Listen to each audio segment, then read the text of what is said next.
سری نے شعیب سیف عبیدہ بن موتب کے حوالے سے یزید بن الزام کا یہ بیان نقل کیا ہے کہ جب حضرت علی کو مدینہ میں حضرت طلحہ اور زبیر اور حضرت عائشہ کے بارے میں خبر ملی اور یہ معلوم ہوا کہ یہ لوگ عراق کی طرف چلے گئے ہیں تو انہوں نے نہایت تیزی سے سفر کیا۔ ان کا مقصد یہ تھا کہ راستے ہی میں انہیں روک لیں اور مکہ واپس بھیج دیں، لیکن جب حضرت علی ربضہ پہنچے تو انہیں یہ اطلاع ملی کہ ان لوگوں نے اپنا راستہ تبدیل کر لیا ہے، اس لیے حضرت علی نے چند روز ربضہ میں قیام فرمایا۔ لیکن جب انہیں یہ خبر ملی کہ یہ لوگ بصرہ کی جانب بڑھ رہے ہیں تو حضرت علی نہایت خوش ہوئے اور فرمایا، اہل کوفہ مجھے بہت محبوب ہیں کیونکہ وہاں عرب کے سردار اور بڑے لوگ رہتے ہیں۔ حضرت علی نے اہل کوفہ کے نام ایک خط تحریر کیا کہ میں تمام شہروں کے مقابلے میں تم لوگوں کو ترجیح دیتا ہوں اور سب سے زیادہ تمہیں پسند کرتا ہوں۔ عمر نے ابو الحسن بشیر بن عاصم اور محمد بن عبد الرحمن بن ابی لیلہ کے حوالے سے عبد الرحمن کا یہ بیان ذکر کیا ہے کہ حضرت علی نے اہل کوفہ کے نام یہ خط تحریر فرمایا، بسم اللہ الرحمن الرحیم، میں تم لوگوں کو سب سے بہتر سمجھتا ہوں اور تمہارے درمیان رہنا پسند کرتا ہوں کیونکہ مجھے تمہاری دوستی کا اچھی طرح علم ہے اور مجھے اس کا بھی علم ہے کہ تم اللہ عز و جل اور اس کے رسول اللہ سے بے پناہ محبت رکھتے ہو۔ جو شخص میرے پاس آئے گا اور میری مدد کرے گا اس نے حق کو قبول کیا اور اس فرض کو ادا کیا جو اس کے ذمہ تھا۔ عمر نے ابو الحسن حباب بن موسیٰ، طلحہ بن العلم، بشیر بن عاصم اور ابن ابی لیلہ کے حوالے سے عبد الرحمن بن ابی لیلہ کا یہ بیان ذکر کیا ہے کہ حضرت علی نے محمد بن ابی بکر اور محمد بن عون کو کوفہ روانہ کیا۔ جب یہ دونوں وہاں پہنچے تو لوگ حضرت ابو موسیٰ اشعری کے پاس جمع ہوئے اور ان سے جنگ میں شرکت کے لیے مشورہ طلب کیا۔ حضرت ابو موسیٰ، اگر تم آخرت چاہتے ہو تو اپنی جگہ بیٹھے رہو اور اگر دنیا کے طلبگار ہو تو بے شک اس جنگ میں شریک ہو جاؤ۔ جب محمد بن ابی بکر اور محمد بن عون کو ابو موسیٰ اشعری کے مشورے کے بارے میں علم ہوا تو ان دونوں نے انہیں برا بھلا کہا۔ اس پر ابو موسیٰ نے فرمایا، خدا کی قسم عثمان کی بیعت میری گردن میں پڑی ہوئی ہے اور تمہاری اس ساتھی کی گردن میں بھی پڑی ہوئی ہے جس نے تمہیں یہاں بھیجا ہے۔ ہم اگر جنگ بھی کریں گے تو اس وقت جنگ کریں گے جب عثمان کے تمام قاتل قتل کر دیے جائیں اور ایک بھی شخص زندہ نہ بچے۔ عمر نے ابو الحسن ابو مخنف نمیر بن وعلہ کے ذریعے شعبی کا یہ بیان نقل کیا ہے کہ جب حضرت علی نے ربضہ میں قیام کیا تو بنی طے کی ایک جماعت ان کے پاس آئی۔ لوگوں نے حضرت علی سے گزارش کی کہ یہ طے کے وہ لوگ ہیں جو آپ کے ساتھ شامل ہو کر جنگ کرنا چاہتے ہیں اور آپ کی خلافت کو قبول کرتے ہیں۔ حضرت علی، اللہ تعالیٰ تم سب کو جزائے خیر دے، اور اللہ تعالیٰ نے مجاہدین کا بیٹھنے والوں کے مقابلے میں بہت بڑا درجہ رکھا ہے۔ پھر یہ لوگ حضرت علی کے پاس ان کے خیمے میں پہنچے۔ حضرت علی نے ان سے فرمایا، تم کس چیز کی گواہی دیتے ہو؟ اہل طے، ہم ہر اس بات کی گواہی دیتے ہیں جو آپ کو پسند ہے۔ حضرت علی، اللہ تمہیں جزائے خیر دے، تم لوگ مطیع ہو کر آئے۔ تم لوگوں نے مرتدین سے بھی جنگ کی تھی اور مسلمانوں کے ہاتھوں سے جو چیز چلی گئی تھی تم نے اسے بھی پورا کر دکھایا۔ سعید بن عبید الطائی، اے امیر المومنین، بعض لوگ وہ ہوتے ہیں جو اپنے دل کی بات کو زبان سے بہت اچھی طرح ادا کر دیتے ہیں، اور خدا کی قسم میں بھی اپنے دل کی بات کو اپنی زبان سے اچھی طرح ادا کر سکتا ہوں۔ میں اعلانیہ اور پوشیدہ طور پر ہر وقت آپ کا خیر خواہ ہوں اور ہر مقام پر آپ کے دشمن سے جنگ کروں گا اور آپ کو اپنے اوپر حق سمجھوں گا جو دنیا میں کسی اور کا نہ سمجھوں گا۔ یہ صرف آپ کی فضیلت اور قرابت کے باعث ہوگا۔ حضرت علی، اللہ تجھ پر رحمت نازل فرمائے، تو نے اپنے دلی خیالات کو زبان سے بہت اچھی طرح ظاہر کیا۔ سعید حضرت علی کی طرف سے جنگ صفین میں لڑتا ہوا مارا گیا۔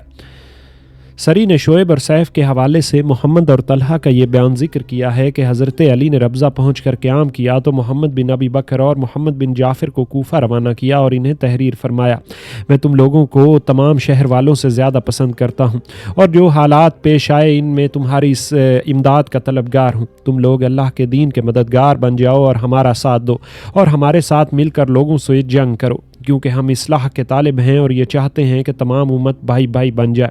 جس نے اس بات کو پسند کیا اور اسے اپنی جان پر ترجیح دی اس نے حق کو محبوب رکھا اور اس پر جان دی، اور جس نے اس بات کو برا سمجھا اس نے حق سے دشمنی کی اور اسے ختم کیا۔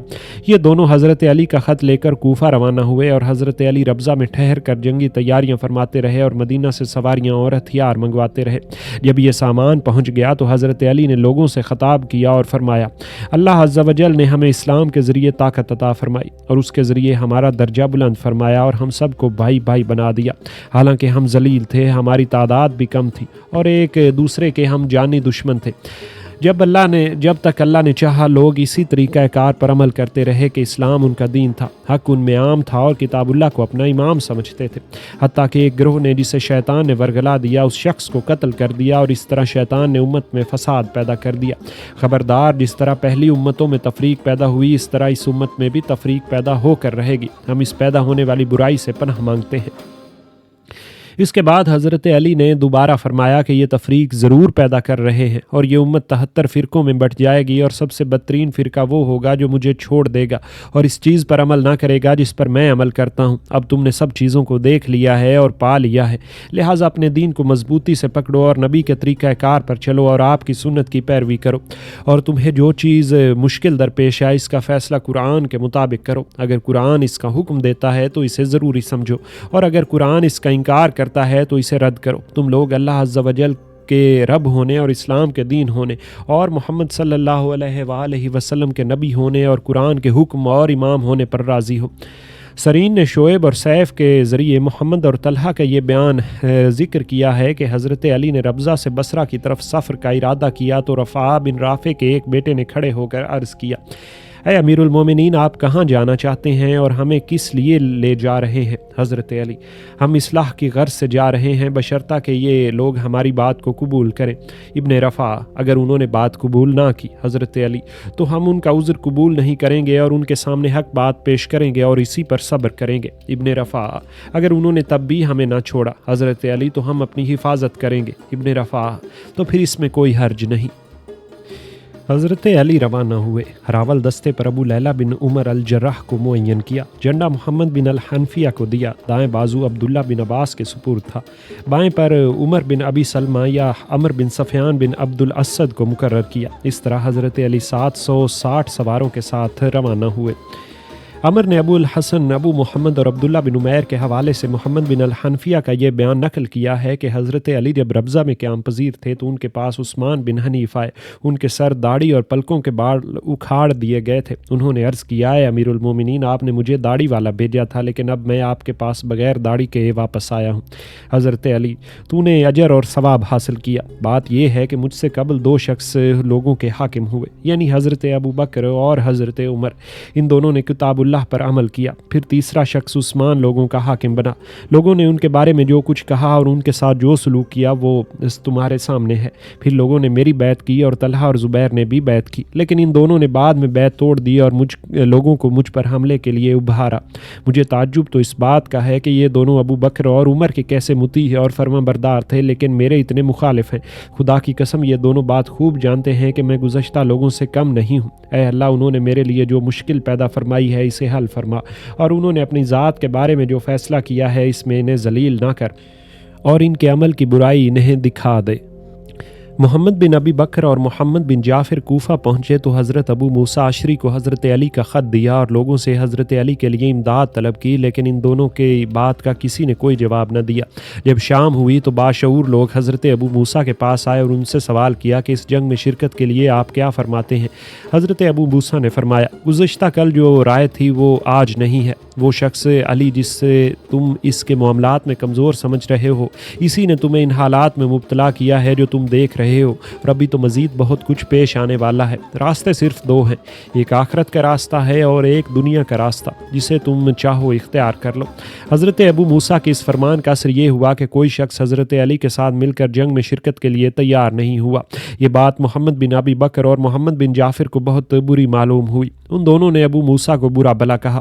ان کی باتیں سن کر ابو موسیٰ نے فرمایا، خدا کی قسم، حضرت عثمان کی بیعت میری گردن میں پڑی ہوئی ہے اور تمہارے اس امیر کی گردن میں بھی پڑی ہوئی ہے۔ اگر جنگ میں ہماری شرکت ضروری بھی ہوئی تو ہم اس وقت تک جنگ ہرگز نہ کریں گے جب تک کہ علی قاتلین عثمان کے قتل سے فارغ نہ ہو جائیں، خواہ یہ قاتلین دنیا کے کسی کونے میں کیوں نہ ہو۔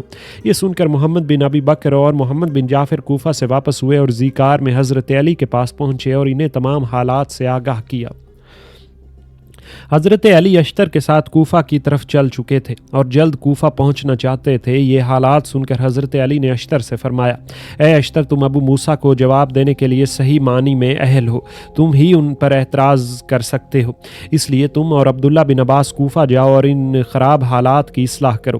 حضرت عبداللہ بن عباس اور اشتر کوفہ پہنچے، حضرت ابو موسیٰ سے بات چیت کی اور حضرت علی کی مدد کے لیے کوفہ کے آدمیوں کی مدد طلب کی۔ حضرت ابو موسیٰ اشعری نے اہل کوفہ سے فرمایا، میں اس روز بھی تمہارا امیر تھا جب لوگ بھوک میں مبتلا تھے، اور آج بھی تمہارا امیر ہوں۔ اس کے بعد ابو موسیٰ نے لوگوں کو جمع کیا اور ان کے سامنے تقریر کی اور فرمایا، اے لوگو، رسول اللہ کے وہ صحابہ جو مختلف مقامات میں آپ کے ساتھ رہے ہیں، اللہ عز و جل کے احکام اور رسول اللہ کی سنت کو ان لوگوں سے زیادہ جانتے ہیں جو لوگ آپ کی صحبت میں نہیں رہے۔ تمہارا ہم پر ایک حق ہے جسے میں ادا کرنا چاہتا ہوں، وہ یہ کہ اللہ عز و جل کی طاقت کو معمولی نہ سمجھو اور نہ اللہ عز و جل کے احکامات کا مقابلہ کرو۔ دوسری رائے یہ ہے کہ تمہارے پاس مدینہ سے جو بھی شخص آئے اسے تم مدینہ واپس کر دو، جب تک کہ تمام اہل مدینہ ایک فیصلے پر متفق نہ ہو جائیں، کیونکہ وہ تم سے زیادہ اس بات کو جانتے ہیں کہ تم میں سے کوئی شخص امامت اور خلافت کے لائق ہے۔ اس جنگ میں شامل ہو کر خود کو مصیبت میں مبتلا نہ کرو، کیونکہ یہ خاموش فتنہ ہے جس میں سونے والا جاگنے والے سے بہتر ہے اور کھڑا ہونے والا سوار ہونے والے سے بہتر ہے۔ تم لوگ عرب کے کیڑوں کی طرح نہ بن جاؤ، تلواروں کو نیام میں کر لو اور نیزوں کو توڑ دو اور کمانیں توڑ کر پھینک دو، مظلوم اور پریشان کی مدد کرو اور اس وقت تک خاموش بیٹھے رہو جب تک کہ اس خلافت کے معاملے میں اتفاق نہ ہو جائے اور یہ فتنہ ختم نہ ہو جائے۔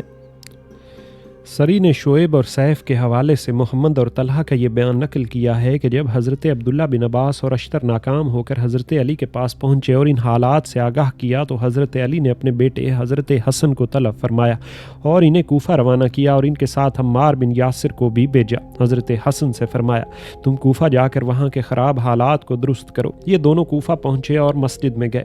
سب سے پہلے ان کے پاس امام مسروق بن الاجدع آئے اور انہوں نے ان دونوں کو سلام کیا، پھر عمار کی جانب متوجہ ہو کر سوال کیا، اے ابو الیقظان، تم نے حضرت عثمان کو کس وجہ سے قتل کیا ہے؟ عمار، اپنی اغراض ختم ہونے اور اپنی خوشیاں مٹ جانے کی وجہ سے۔ مسروق، خدا کی قسم، جس قسم کی تم نے برائی کی ہے اسی قسم کا برا بدلہ تمہیں بھی ملے گا، کاش تم صبر کرتے، کیونکہ صبر کرنے والوں کے لیے بہترین اجر ہے۔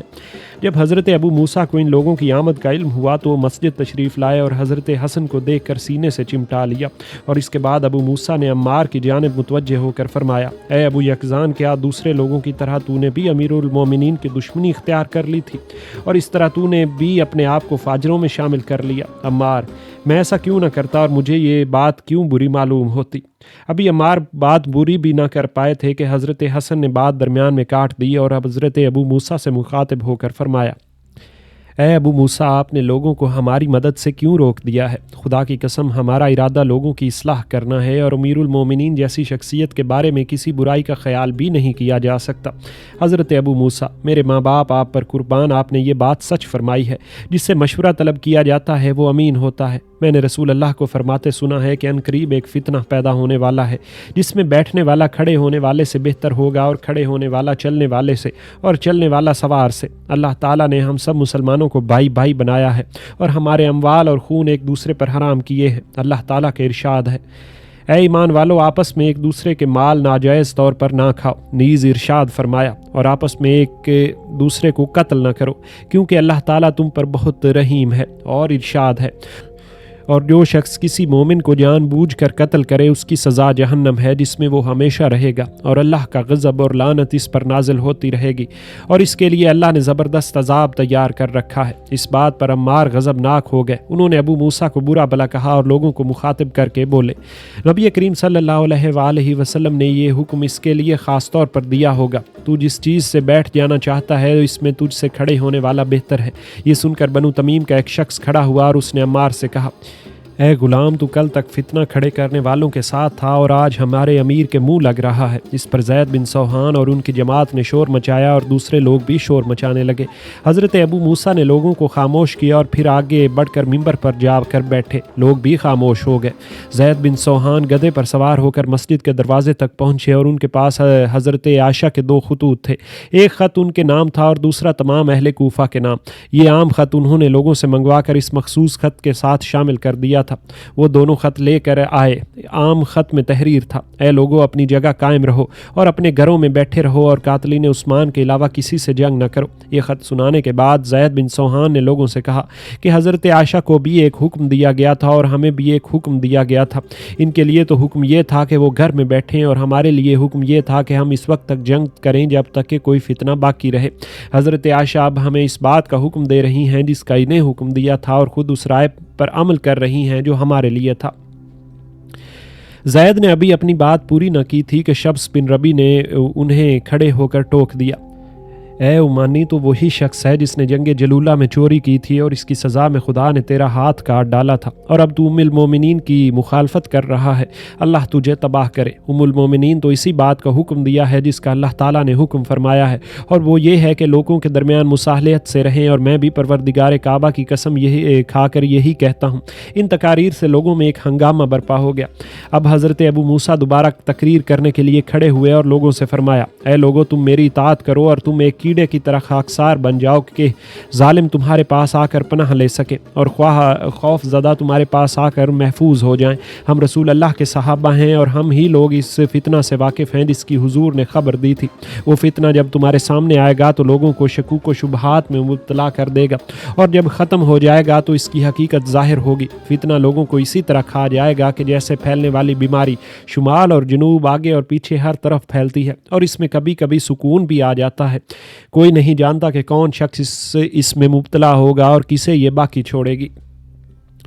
تم لوگ اپنی تلواریں توڑ دو اور نیزوں کو بیکار کرو اور تیروں کو توڑ دو اور کمانیں جلا ڈالو اور اپنے گھروں میں بیٹھ جاؤ۔ اگر قریش جنگ ہی کے طلبگار ہیں اور مدینہ کو چھوڑنا چاہتے ہیں تو تم ان کا ساتھ چھوڑ دو۔ تلخی کے وقت اہل علم کو چھوڑ دینے سے فتنے کی شدت اور بڑھ جاتی ہے اور اس کی شاخیں پھوٹ آتی ہیں۔ اگر تم میری بات مانو گے تو اپنی جانوں کو آرام دو گے، اور اگر تم انکار کرو گے تو یہ فتنہ تمہیں گھیر لے گا اور کھال اتار کر پھینک دے گا۔ تم لوگ میری نصیحت کو قبول کرو، میری بات نہ ٹھکراؤ اور میری اطاعت کرو، تاکہ تمہارا دین اور دنیا دونوں محفوظ رہیں، اور اس کی بدبختی میں وہی شخص مبتلا ہو جس نے اس فتنے کو جنم دیا ہے۔